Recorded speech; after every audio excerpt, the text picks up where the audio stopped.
going into the mistakes most entrepreneurs make, I think we've already spoken of one. That actually speaks to looking for and hiring talent.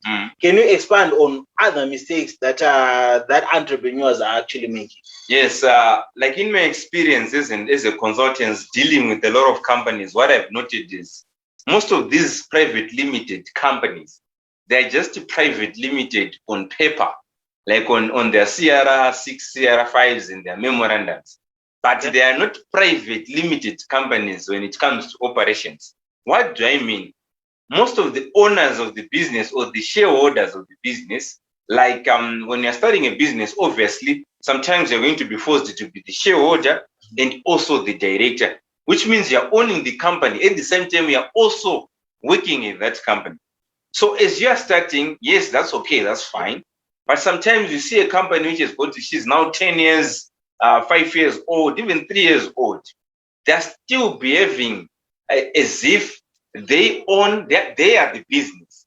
Like you might be the best website developer, Tamuka. You might be the best marketer, but it doesn't mean that you should actually remain the best yourself as Tamuka. But the name of the company is supposed to be the one which is the best. So the biggest mistake with the entrepreneurs is they need their names to be superior than the organizational names. Whereby we are saying, even right now, yes, we've got popular people like Jeff Bezos, but there's no way you see Jeff Bezos being richer than his portfolio of companies, Amazon and all his companies. So what we are saying is, as the owner of the business, we are saying the biggest mistake, people, they don't want to separate themselves from their businesses. They are their businesses. So the problem is now, when I've got $20,000 in my coffers, the temptation is, I no longer know, does this money belongs to the company or this money belongs to me? So when a decision needs to be made, like for example, we want to increase maybe employee salaries or want to purchase assets, the problem is now I'm thinking, aren't I spending my money? I've got various people. I was actually in meetings whereby employees were being shouted at.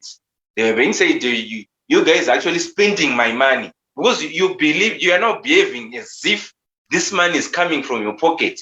But you forget that this money belongs to the business. You are just a senior executive by virtue of being a director, directing operations into that organization. And you are also supposed to be given a salary. And after being given a salary, let's say after 6 months, a year, we give you a dividend. That's if we make profits. If we don't make a profit in the next 3 years, it means you don't have any dividend to take home. You should actually spend your salary. When your salary is over, that's done. So what we're saying, the biggest mistake is most of these entrepreneurs, they are treating businesses as their own property instead of a business operating on its own. I think if you look at the 10 richest people in the world, then these guys, if someone is a multi-billionaire like Jeff Bezos, I think currently is about to reach the $200 billion mark. If he's $200 billion mark, you are rest assured that Amazon is $1 trillion company. But here now, especially in Zimbabwe, we've got companies which are poorer than their owners. If you go at that owner's house, and if you go at that owner's office or his assets as a whole, the company is actually poorer than him. So that's the biggest mistake actually entrepreneurs are making. We should not earn before we actually work. I think that's quite an interesting point, especially on the issue to actually say a lot of entrepreneurs, I think you might actually be guilty to say that you might actually be richer than your company. And I believe that it's actually a problem, not only in Zimbabwe, but in most African countries. Because I believe that with a lot of African companies, the moment the owner dies, the business actually dies with them.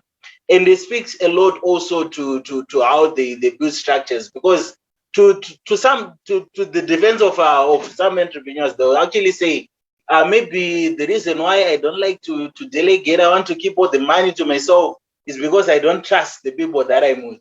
What would you say to those entrepreneurs who actually say that I cannot delegate issues to do with finances because I don't trust my people, even though the company might actually have an accountant who's actually fully fledged, but they are not allowed anywhere near the money. They might not even know how much money the company has. Yeah, exactly. Actually, I think your question actually brings other two mistakes. Yeah. Which are usually being done by entrepreneurs. Number one, people, they don't have financial literacy.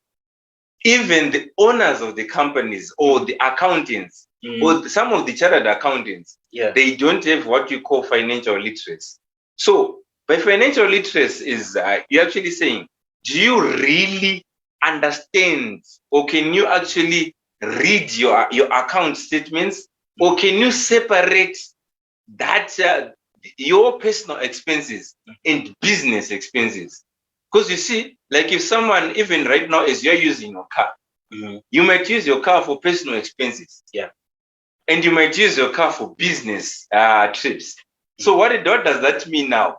We should have an accountant who is able to separate that. So what I'm saying, coming to your question now, whereby you're actually saying, these people, I'm actually afraid to give the ownership of the funds to my accountant. It's because sometimes it also goes back to, do you have people who are ready to actually die for the vision? Do you have the right people you can entrust with your accounts? And it's not a matter of trusting people. It's a matter of actually building a business system. This is another mistake which we usually do as entrepreneurs.